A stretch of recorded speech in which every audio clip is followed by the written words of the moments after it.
Bonjour et bienvenue à un tout nouvel épisode de l'émission Héros de la foi avec nul autre que l'évangéliste Jacko pour un message de feu, un message encourageant et un message qui va nous pousser à une vie de consécration complète et totale pour Dieu.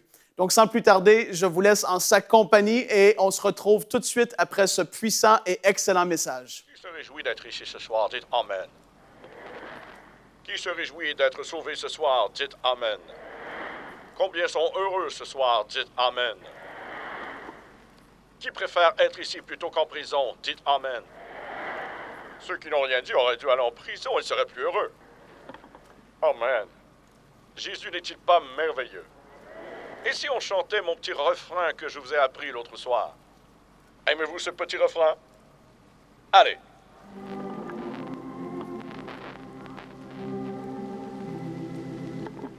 Amen, c'est écrit et c'est vrai. Combien croient que c'est écrit et que c'est vrai? C'est la meilleure pilule contre les maux de tête que vous pouvez avoir. C'est le meilleur cataplasme que vous pouvez vous appliquer. C'est la meilleure opération contre le cancer qu'on pourrait vous faire. 32 000 promesses dans la parole de Dieu et chacune d'elles vous appartient.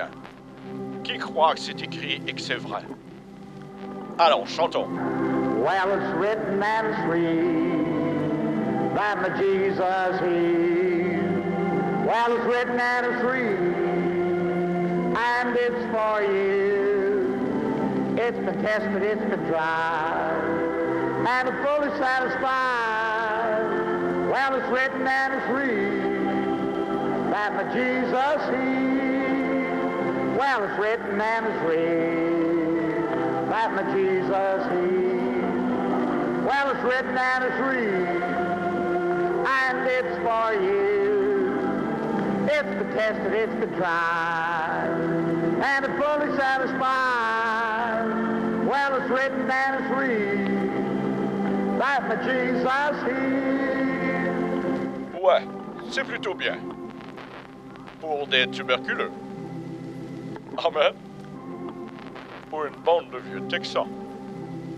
C'est très mauvais pour une bande de Pennsylvaniens remplis du Saint-Esprit.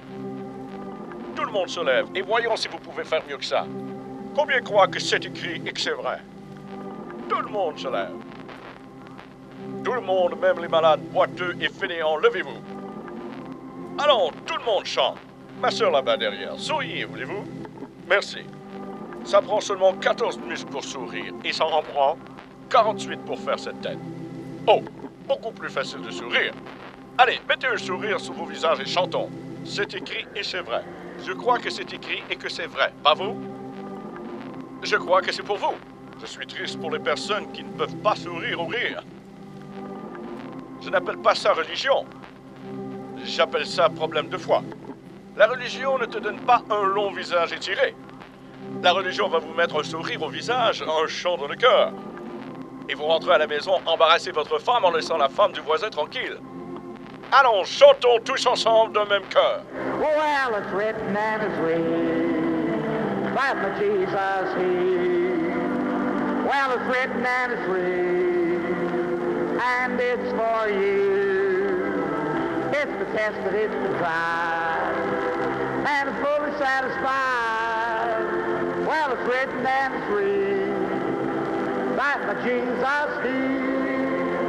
Well, it's written and it's free that my Jesus He.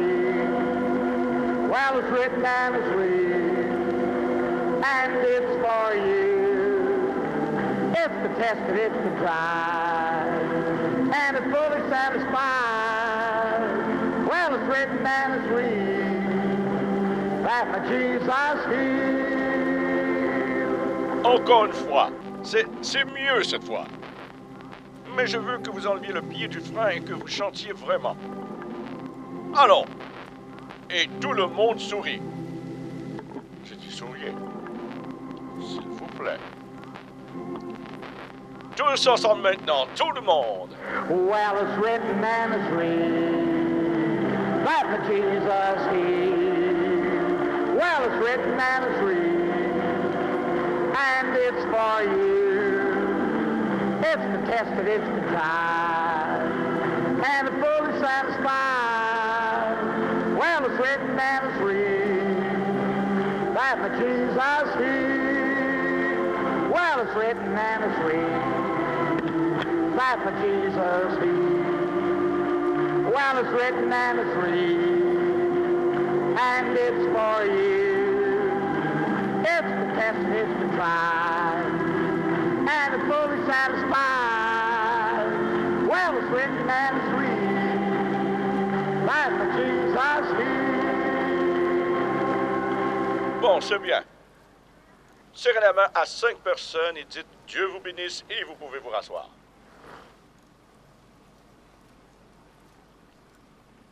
Alléluia.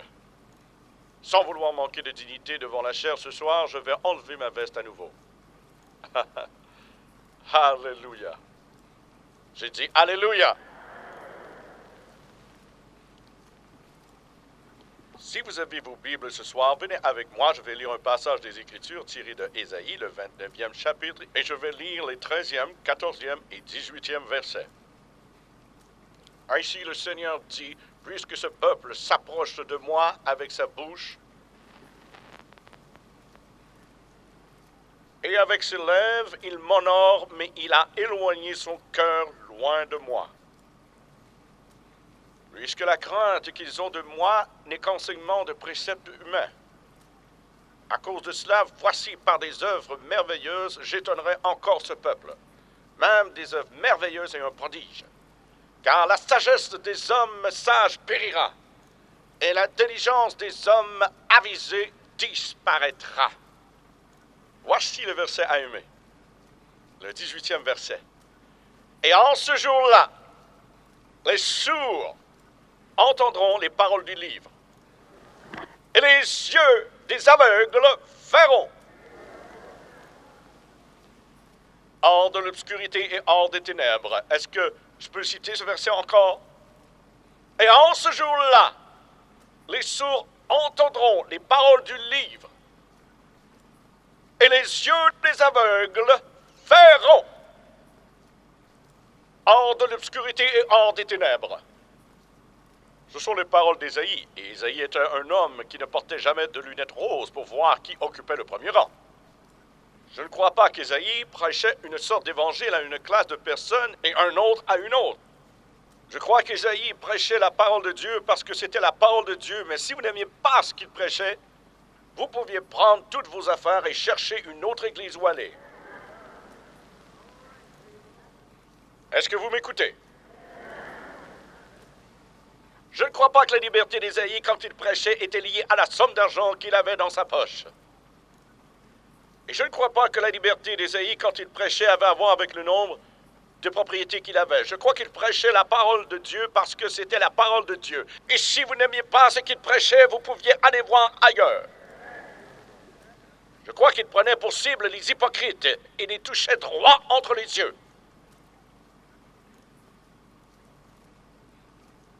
Et bien, durant cette époque qu'Ésaïe décrit, la Bible dit « Les hommes se sont approchés de moi avec leur bouche, et avec leurs lèvres ils honorent Dieu, mais l'adoration n'est pas dans leur cœur. » Il y a beaucoup de personnes, la seule façon de les emmener à louer Dieu, c'est de leur dire de le faire. Vous devez vous lever et dire que tout le monde dise « Alléluia », et ils crient tous « Alléluia ». Après, vous dites que tout le monde dise « Béni soit Dieu », et ils disent tous « Béni soit Dieu ». On dirait des petits animaux de compagnie. Je crois que si vous ne pouvez pas louer Dieu sans qu'on vous dise de le faire, je crois que vous devez vous mettre à genoux et prier jusqu'à ce que les louanges de Dieu prennent place dans votre cœur et que vous puissiez louer Dieu sans qu'on vous dise de louer Dieu.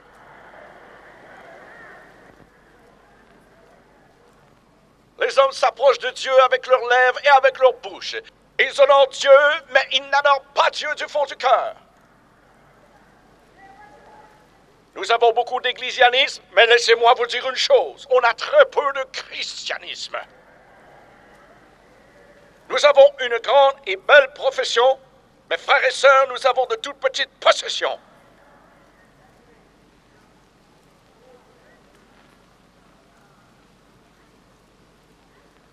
Alléluia! Le péché s'est infiltré dans cette nation. Il s'est infiltré dans nos maisons. Il s'est infiltré dans nos écoles. et que Dieu nous aide. Il s'est même infiltré dans l'église du Dieu vivant. Il va détruire l'église de Dieu, sauf si nous nous mettons à genoux et demandons à Dieu d'envoyer un réveil du Saint-Esprit qui touche le cœur des hommes et des femmes.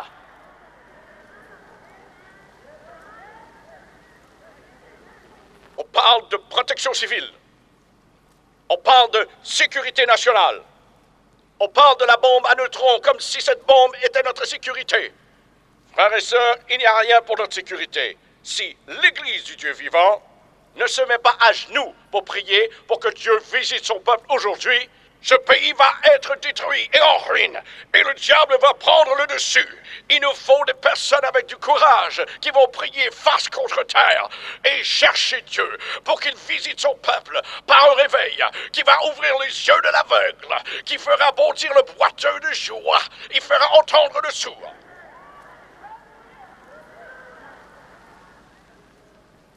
Qui croit que je prêche la vérité, dites Amen.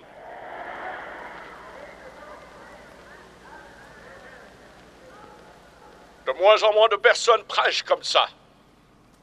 De moins en moins de prédicateurs prêchent contre vos petits péchés mignons, vos petites fautes préférées.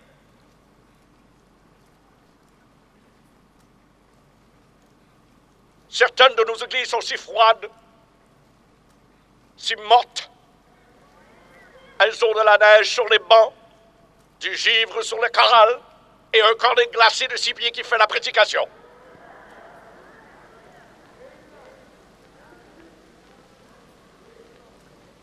Et ceux qui auraient besoin d'un avertissement de la part de pasteurs fidèles, quand en effet ils prêchent contre leur péché préféré et leur faute préférée, ça prend peu de temps avant qu'on ne voit ce pasteur faire ses valises et chercher un autre endroit où prêcher. Pourquoi? Parce que les gens ne veulent pas de ce que la Bible leur dit.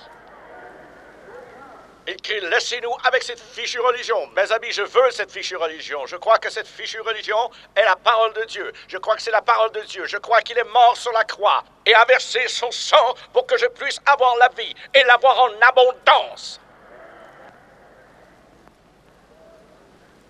Quelqu'un a dit, si la guérison est la volonté de Dieu, pourquoi tout le monde ne le prêche-t-il pas? Je vais vous dire pourquoi. C'est pour les mêmes raisons que les dirigeants religieux du temps de Jésus ne le prêchaient pas. Pour la même raison que quand Jésus a ouvert les yeux de l'aveugle, a fait marcher le boiteux, ils l'ont appelé Belzébul, le père du diable. Laissez-moi vous dire, ce n'était pas le monde extérieur qui combattait Jésus quand il était sur terre, mais c'était des membres de l'Église. J'ai dit c'était des membres de l'Église, et c'était des prédicateurs, c'était des prêtres et d'autres personnes qui combattaient le Seigneur Jésus-Christ. Et je veux vous rappeler aussi une autre chose. Ce n'était pas la prostituée, l'ivrogne et le menteur qui ont crucifié mon Seigneur, mais c'était une bande de membres de l'Église qui l'ont cloué à la croix.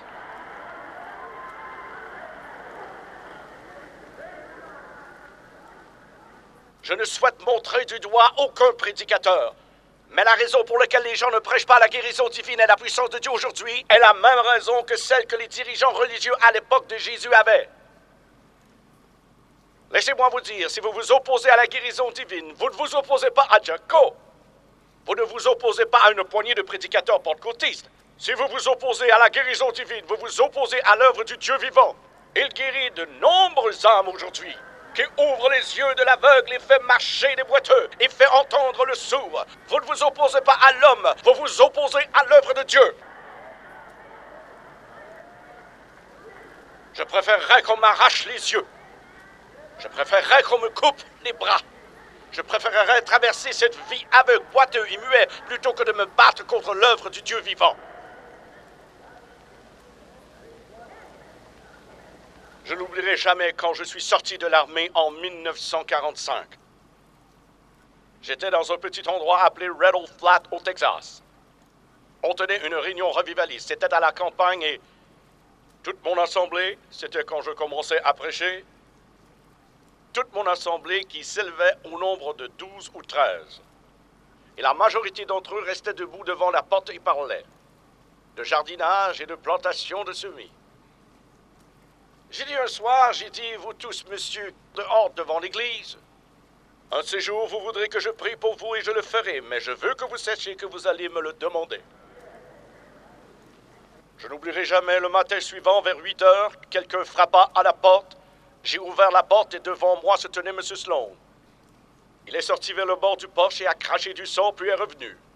Il a dit, est-ce que le frère Permou est là? J'ai dit non, il est déjà parti. Il dit, frère Cole, pourriez-vous m'emmener à Jacksonville à l'hôpital? C'est Jacksonville au Texas. Et j'ai dit, bien sûr. Attendez, je vais prendre mon chapeau. Mes clés de voiture et j'arrive. Quelqu'un a dit, pourquoi n'as-tu pas prié pour lui? Parce qu'il ne me l'a pas demandé. J'ai dit, parce qu'il ne me l'a pas demandé. La Bible ne dit pas que je dois te rechercher, la Bible dit que tu dois me rechercher. La Bible dit, appelle les anciens de l'Église. Si vous le croyez, dites Amen. Je suis rentré, j'ai pris mon chapeau et mes clés. Je suis ressorti et je l'ai mis dans l'auto. On a démarré pour Jacksonville et il gémissait, se plaignait et crachait du sang. Et moi, assis là, je conduisais. En chantant, je suis en route vers le pays de gloire. Le ciel est proche, le chemin se dégage. Quelqu'un a dit, eh bien, vous avez le cœur dur. Pourquoi ne vous pas prier pour cet homme? Parce qu'il ne me l'a pas demandé, il savait ce qu'il fallait faire. Une femme m'a dit une fois, j'étais malade et mon pasteur n'est pas venu me voir. J'ai dit, l'avez-vous appelé? Elle a dit, certainement pas, il est rempli du Saint-Esprit, il devrait savoir quand je suis malade ou pas. J'ai dit, si votre pasteur savait tout de vous, vous auriez quitté la ville il y a 24 heures. N'êtes-vous pas heureuse que Dieu ne lui dise pas? On est arrivé à Jacksonville et quand j'ai arrêté la voiture, sa femme l'a aidé à sortir de la voiture et lui a fait monter les marches de l'hôpital. J'ai posé ma tête en arrière contre le siège et je méditais sur le Seigneur en priant. Et tout à coup, j'ai entendu une voix de femme dire « Venez vite, frère Cole, venez vite! Mon mari est en train de mourir, ses ulcères ont éclaté, il y a une hémorragie mortelle. Et il n'est pas réconcilié avec Dieu. » Je suis sorti de la voiture, je me suis précipité en haut des marches de l'hôpital. Et ce vieux Sloan était là, roulant d'un côté à l'autre du lit, à pleurer, à cracher du sang, à gémir et à se plaindre. Et je me suis approché, me suis assis près de lui et je l'ai regardé. Quelqu'un a dit, pourquoi vous n'avez pas prié? Parce qu'il ne me l'a pas demandé. Je me suis juste assis et je l'ai regardé. Alléluia! Enfin, il s'est retourné et m'a vu assis là. Il m'a dit, vous n'allez donc pas prier pour moi? J'ai dit, si vous le voulez, je le ferai. Il a dit, bien sûr que je le veux. Je portais encore mon uniforme de l'armée, j'ai attrapé ma petite bouteille d'huile d'olive dans la poche de chemise et j'ai oint ce vieux bonhomme. Il avait une main en l'air et s'est mis à dire « Oh Dieu, pardonne-moi d'avoir menti. Dieu, pardonne-moi de m'être enivré. Dieu, si tu ne me laisses pas aller en enfer, Dieu, je rembourserai tout ce que j'ai pu voler. Dieu, ne me laisse pas aller en enfer, sauve-moi, Seigneur. » Il priait comme ça, puis enfin, il a commencé à dire « Merci, Jésus. Oh Seigneur, je me sens si bien. Dieu, je me sens si bien. Dieu, merci de m'avoir pardonné. » Il est devenu un peu bruyant. Quand vous recevez une bonne chose, vous avez le droit de faire du bruit. Il est devenu plus bruyant. La porte s'est ouverte et l'infirmière est entrée et elle l'a regardé et elle s'est approchée et a dit, « Mais, Monsieur Sloan, vous devez vous calmer. Vous êtes un homme malade. » Ça ne l'a pas aidé, il a continué à être plus bruyant.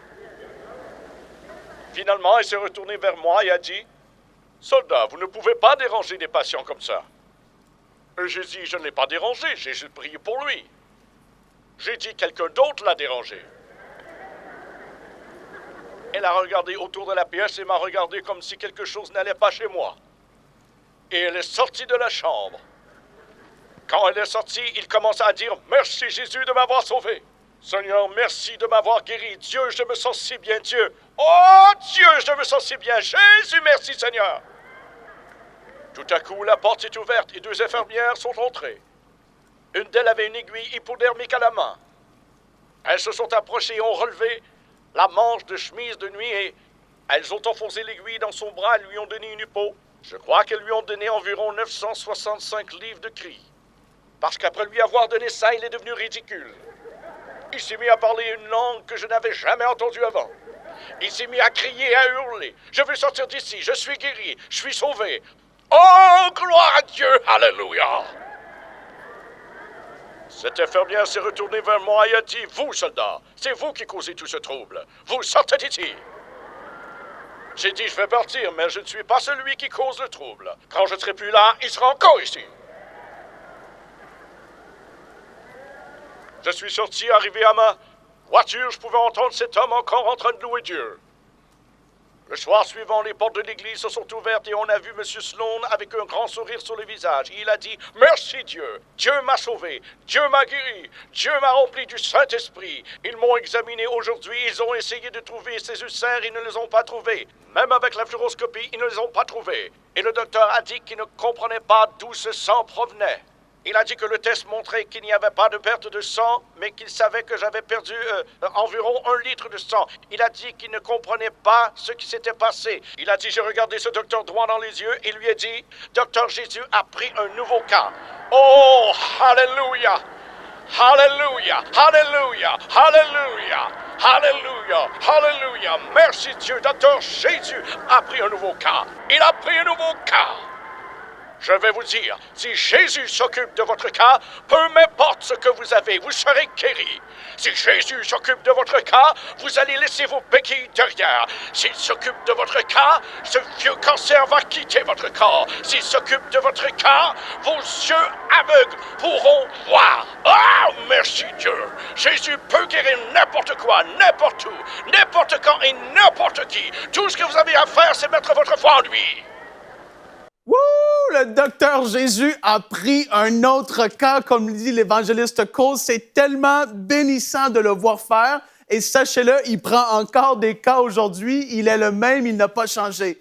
Et s'il y a quelque chose auquel aujourd'hui je veux vous exhorter, c'est de ne pas vous battre et combattre la volonté de Dieu qui a été manifestée au travers de la personne de Jésus ici sur la terre. Au travers de Jésus, on voit la pleine et parfaite volonté de Dieu. Jésus est notre parfaite théologie. Il est la doctrine parfaite sur terre parce qu'il a dit de ses propres mots, « Je ne fais rien d'autre que ce que je vois le Père faire ». Il est l'image du Dieu invisible. Donc, ne vous battez pas contre la volonté de Dieu qui a été manifestée au travers de Jésus. Et l'autre chose auquel que je ne veux pas que vous battiez contre, c'est la volonté générale de Dieu pour votre vie. La volonté générale de Dieu pour votre vie, c'est que vous soyez heureux, c'est que vous soyez en paix, c'est que vous soyez dans la joie, c'est que vous soyez en bonne santé à tous égards. C'est ce que Dieu veut pour ses enfants et je veux encourager chaque personne sous le son de ma voix aujourd'hui. Ne vous battez pas contre la volonté générale de Dieu pour votre vie, même si on ne vit pas les choses que je viens tout juste de dire, d'énumérer, même si on ne les vit pas encore dans notre vie. Sachez-le, c'est la volonté de Dieu. Et la deuxième chose auquel je veux vous encourager aujourd'hui, c'est de ne pas combattre contre la volonté spécifique de Dieu pour notre vie. Vous savez, moi, je l'ai fait pendant plusieurs années. Dieu, je le savais qu'il m'avait appelé à prêcher sa parole. Et je savais qu'il y avait cet appel sur ma vie, mais j'ai combattu. J'ai résisté à ce que Dieu voulait faire au travers de moi. Et laissez-moi vous dire que jamais, mais jamais, on ne peut gagner contre Dieu. Quand Dieu a un appel sur notre vie, vous le savez ce que Dieu vous appelle à faire. Vous savez la volonté spécifique de Dieu pour votre vie. Il y a un mandat qui est là, qui repose sur vous. Et c'est parce que Dieu sait et il en est certain que vous êtes capable de porter cette chose et que vous êtes capable d'accomplir cet appel spécifique pour votre vie. Arrêtez de combattre contre l'appel de Dieu au nom de Jésus aujourd'hui.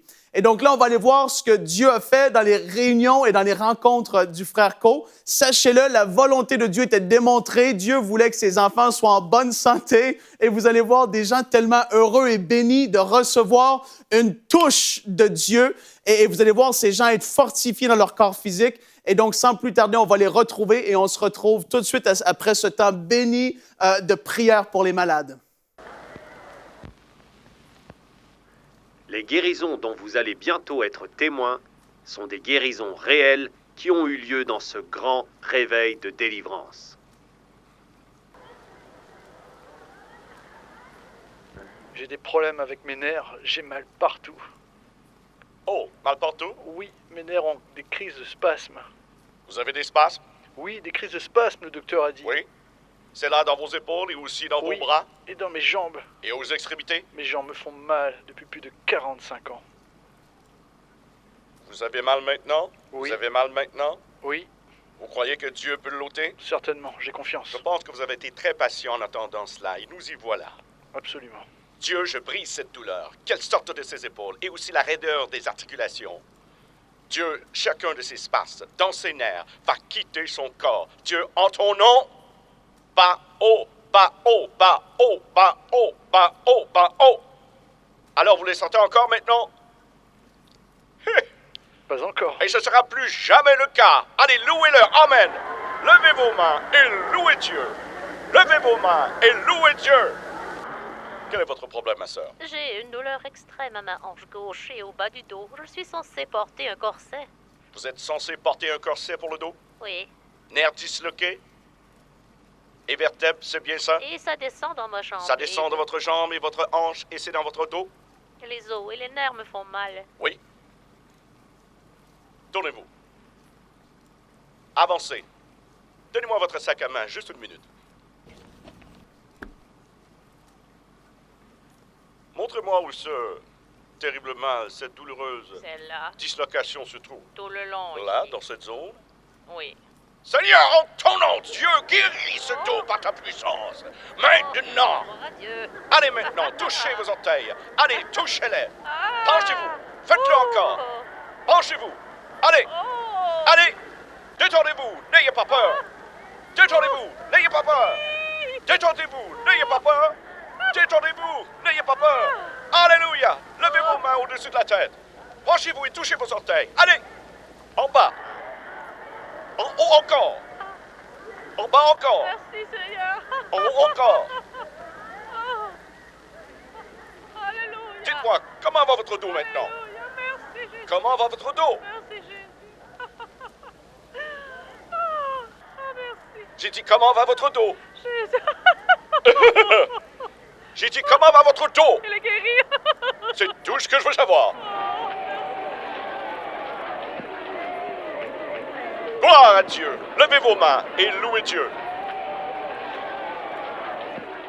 Et nous voici à la fin de cet épisode avec l'évangéliste Jacko. Je crois de tout mon cœur qu'elle vous a béni et que dans peu importe ce que vous traversez, vous avez été encouragé et fortifié. Je veux vous encourager à nous envoyer vos témoignages à l'adresse qui s'affiche au bas de l'écran. Et souvenez-vous que oui, Dieu, il vous aime et il veut faire de vous des héros de la foi.